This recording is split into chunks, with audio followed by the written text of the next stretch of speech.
Hello and welcome to this week's edition of the Golden Gloves Chat Show. With me is two-time. Which one do you want to do? I'm all sweaty. This is what it's fun, sweaty. I've sweated a few times in my life, Kevin. Two-time world champion, former IBO cruiserweight world champion, current interim bridgerweight world champion, Kevin Lerena. And you can see how this guy works. That's why he's a two-time world champion. 32 fights, 30 wins. Doesn't get much better than that. Very impressive record, Kevin. Kevin, you're basically competing now at two weights. Obviously, you moved up from cruiserweight. You're between bridgerweight and heavyweight. Yeah.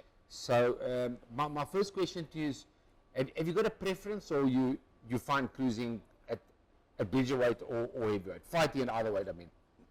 It's a good question, Brian. I guess I'm always going to be in that middle ground, you know. Not big enough for heavyweight, but a kind of a very big, strong bridgerweight. Yeah. So I'm always going to be in that in-between space. Yeah. I think the key is popping between the two. Yeah. And that's what the bridgerweight's always been about. They said it's a weight division for heavyweight fighters who aren't the biggest heavyweights. Yes. But it doesn't stop them from fighting big heavyweight fights. Right. Yeah, because actually I was thinking about it even in the car now before coming to speak to you. When they say you're a small heavyweight maybe, but if I look back in time, or the great Joe Louis and even Muhammad Ali, Mike Tyson, these guys weighed like under 100 kilos. And you don't weigh that. So you're actually not a small heavyweight. Yeah. You're a decent sized heavyweight weight-wise. Yes. Height-wise, we're all different. You're 6'1". This guy's 6'4" that you're fighting. But we'll talk about him now. But before I get into the fight, I wanted to ask you, which we haven't chatted about yet. We haven't had an opportunity. Going over to spar with Tyson Fury, he called you in, you being a southpaw, fantastic opportunity for you to spar with the big boys in the world. What is it like? Firstly, it must have been an honor for him calling you, Kevin Lerena, to spar with the WBC world champion. What's it like hanging out with the big boys, the Tyson Furies and that in Saudi Arabia? Phenomenal. I have never been treated better. Honestly, the five-star treatment from Tyson, his team, as well as Turkey, Spencer, and all the guys from Saudi Arabia. They really treated me well. We trained together every single day. We did sparring, we sparred each other, we went to the conditioning gym together, so I felt very welcome. You know, Tyson Fury is a very good fighter. He's got a great ring IQ. He's a terrific boxer, and of course a very big man too. So being in there, I learned a lot. You know, a lot of people ask me, how was the sparring? I said, well, one round with Tyson will feel like 2 or 3 with anybody else, because if you don't work, he's on top of you. If you work hard to get on the inside, your work rate is so high that you're gonna tire yourself out a lot quicker. Did you get on the inside of him? Of course I did. You know, obviously with my style, he found it maybe a little bit difficult because I'm a shorter man, and obviously I found it a little bit hard because he's a bigger man. So we both had to work hard. He had to work hard to keep me at bay, and I had to work hard to get him. So like I said, you know, it's two different fighters, and I guess the thing is, but when you work hard to get on the inside, you use up a lot of energy, and that's one thing I felt with him is the energy expenditure. One round with him felt like 3 with anybody else because you have to work so hard. But a great experience. I'll be going back for his May fight with Usyk. Obviously, I've got to focus on my fight now, 8th of March, and that's thanks to Tyson and Spencer, his manager who arranged that fight for me.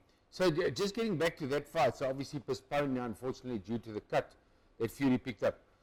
Who did you like in that fight? I mean, we're all Usyk fans, and we're all Tyson Fury fans. I think Alexander Usyk's a terrific fighter. I think Tyson Fury is a terrific fighter, but they do say a good big one beats a good small one. Yeah. And generally that is the way in life. Usyk's phenomenal, but I do think when Tyson Fury turns it up, I mean, I saw him turn it up with another fighter, cruiserweight, and he absolutely turned it up on him. And that guy couldn't really touch him, really. So if he fought Usyk like he sparred like that, and he was obviously looking in good shape. Was the best shape he's ever been in. Really? I honestly believe it was going to be a tough fight, but Tyson Fury. Yeah, I'm a massive Usyk fan, like I think we all are. I'm sure you are, being a former cruiserweight champion yourself. But I mean, Tyson Fury is just the best of the division now for many years, being he's that height and his good boxing skills. No, he's a good boxer. He's got good ring IQ. Most importantly, his ring IQ is high, very high. Smart guy. Yeah. And what's he like as a person? He's a very nice person. You know, like I told you in the beginning of the interview, I haven't been welcomed like that before. felt like I was part of the family for a long time, even though I was just there for a short time. So like I said, his hospitality and the team around him, all phenomenal people. So testament to the person who he is. Did he like you being a South African? He knows a lot about us. I'm sure he did. Okay. So anyway, he's a good guy. And he welcomed you. Okay, fantastic. Let's talk about your fight. Okay, March 8th, your next big fight. Every fight's big for you. Justis Huni is from Australia. He's 8-0, 4 knockouts, undefeated. Big youngster, 6'4", 24 years old, as I said, from Australia. He's number 24 in the world. You're number 14 in the world. So it's a big step up for him, and for you fighting a young, undefeated guy kind of evens the odds out. Tell us firstly, how did this opportunity come about, Kevin? Now, obviously, being in the landscape of where boxing is now, Saudi Arabia, being amongst the Tyson camp, the fight was always going around, but the fight was actually originally offered to Rodney Berman by Eddie Hearn, and we kind of like, no, we don't want this fight, and the offer's lousy, so no, we're not taking it. But by Peter and I being in Saudi with Spencer and being around the Fury camp, things opened up for us, and I'm grateful to Spencer from Gold Star and obviously Turkey for obviously giving me the opportunity to fight, and that's how the fight came about. It's a fight, and when I sat back, I thought, what do I do this sport for? You can fight a bridgerweight fight against a Rozansky or against whoever and go, okay, well, defend the interim or win the world title against Rozansky, but what does that do for me in the landscape of boxing? Yes, it adds a bit of share price, but right now, the landscape of boxing is Saudi Arabia. And if you can get on a card like the Joshua Ngannou card or like the Fury Usyk card, you are the boxing elite. It doesn't get bigger. You are the elite in the boxing world. No matter what people think, if you get on those cards, you're wanted and you're part of the elite. So now it's up to me to go out there, to do a good job against Justis Huni, and then the doors and the floodgates were open. And you're certainly not the opponent, as we spoke about earlier off air. You're next level for him because he's 8-0. He needs to beat a really good guy, which is you. And you're not the opponent, so you're going out there to beat him as well. So it's a good fight. We look forward to it. Another massive stage for you to fight on, like you said, in Saudi. You fought on the undercard of Tyson Fury, Derek Chisora in 2022 at a packed stadium in Tottenham. Yes. I mean, that must have been amazing. You told us about that. Now you're fighting at Kingdom Arena, Riyadh. I mean, like you just said, Kevin, it's the biggest stage in the world. If you get on the stage, like you can't get, it's bigger than Vegas, right? Yeah. I mean, and that's what I want to ask you about as well now. It looks like everything is happening in Saudi Arabia from a sport point of view. It is. I mean, obviously Ronaldo's gone there and all the massive fights are. Well, what's happening there? We haven't been out there. We'd like to get your take on it. From what I can understand, there's a lot of attraction there because obviously they're leading up to a massive World Cup, and it's all about bringing the eyes to Saudi Arabia.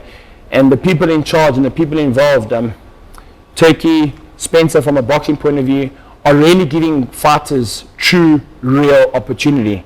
Obviously if you take away the big guys like Tyson and AJ and Ngannou and Usyk, that's obviously life-changing, scary money. But even the guys on the undercard are getting what fighters deserve. And it's not to say other promoters don't want to pay fighters what they deserve, but maybe there's budget constraints, or maybe in today's economic climate, it's tough, pay-per-view is a thing of the past because not many people are going to buy pay-per-view because they've got things that are, whatever, called fast sticks, they don't need to buy pay-per-view, so there's revenue loss for everybody, for boxers, for promoters. So I think Saudi and the people who are in charge of the sport, but I'm talking about boxing now, have changed the landscape because they're giving us the opportunity. Now we don't know if it's going to last 5 years, 10 years or 1 year. Take it while it comes. You've got to take it while it comes, and like I said, if you get invited or offered to fight on a Saudi Arabia card, you are amongst the elite because they don't want rubbish fights, they don't want garbage fights. Which is a big honor for you being invited. They want the best to fight the best because they're there for entertainment. To be quite frank, they don't care about belts too. Yeah, they don't. They want the best to fight the best, and they're prepared to pay for it. And there's billions there, so I don't see it going away too soon. Oh, yeah. That's good. That's where the proper money is. So, talk to us how you're training. I mean, I can see I came in here, you were punching the bag with your trainer, Peter Smith, and you look magnificent with 4 weeks out. Tell us how the training camp's going for this fight. Training's going good. Pete obviously always formulates a game plan. You're always gonna go through highs, and when I say lows, I don't mean a low like on a low. I mean like your body's gonna dip and it's gonna come up. You've got to peak yourself. Yes. So obviously the training's hard. We're pushing hard. I've got a mentality of only hard. Sometimes my conditioning coach and my trainer and my sports therapist have to tell me, listen, like if you must do 4 sets, do 4 sets. You don't need to do 5 because I got the mentality of just working hard, and I never want to let myself down or my team down. But honestly speaking, in a sense of steam, in a sense of where I want to be, in a sense of what I want to do. So now it's just up to me. I just need to stick to the game plan, listen to what Peter has to say, and put it on this guy. I know I can beat him. You know, I'm by no means an opponent.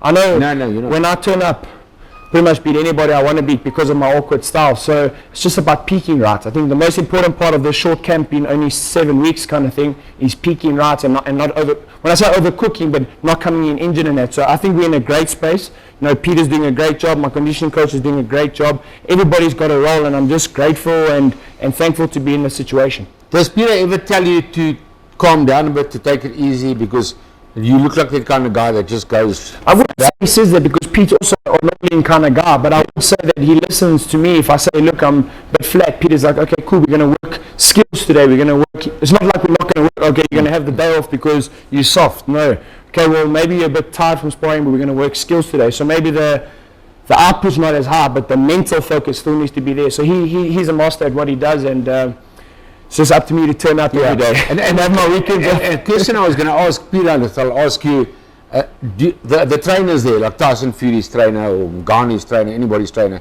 or Mark Tyson helps Ngannou, are they similar to our trainers? Do we learn anything from them, or are we as good as them? To be honest, I think everybody's different, and everybody teaches the art of boxing differently. You can learn from anybody. I can learn from you something that I've never been taught before, but I do think South African trainers as a whole and South African fighters are right up there on the world stage. It's just maybe we get overlooked because of where we are on the map, but honestly speaking, like, I've had no urge in my life to change trainers, because I know what I can do with my trainer. And like I said, everybody presents something differently. You know, somebody will teach you what somebody can teach you, another person can teach you maybe more of, will teach you something different. But everybody's teaching styles and training styles are different and unique. Third world country and first world trainers, eh? 100%. I agree with you. Yeah, and Peter Smith's doing a great job. Okay, so how do you see the fight going, Kevin? It's a 10-round fight, right? No, obviously we're out there to win. He's a young, explosive fella. I respect him. He's a good fighter. He's 8-0. He's undefeated. You know, he's going to come. He's going to bring it. He's riding the wave of confidence, and he obviously sees me as a guy who's been around for a while, who's a good name to beat. But I'm not just a name. I'm a very hard fighter. You know, I got the biggest thing, and that's what most fighters need, is this thing here, the ticker. And once you got that and you can hone your skills, you become a very hard man to beat. But I respect Justis Huni because he's confident. He knows he believes in himself. He believes in his boxing ability. So it's going to be a great matchup. But I know what I have to do. Yeah, that's what I see interesting about this fight as well. It's a real fight because, I mean, you're not an opponent and he's not an opponent. Yeah. He's 8-0 and he's fighting a guy who's a 2-time world champion. Yeah, respect to him too. I mean, a lot of people said they think maybe he's not too soon. But you know, respect to him. We had a fight, and I think, like I said, the landscape of boxing inside is not about, well, we're going to cotton wool you to a world title, we're going to cotton wool you and give you up. No, the best will fight the best, and the person who comes through will get an opportunity to fight again, and that's what they want. Well, if anything, could be too soon for him. Yeah. Not that you worried about an undefeated guy who's 8-0. Fought many undefeated in my life. Yeah, exactly. Beaten him too. Well, great chatting to you, Kevin. Good luck for the 8th of March. It's 4 weeks tomorrow, so we look forward to that.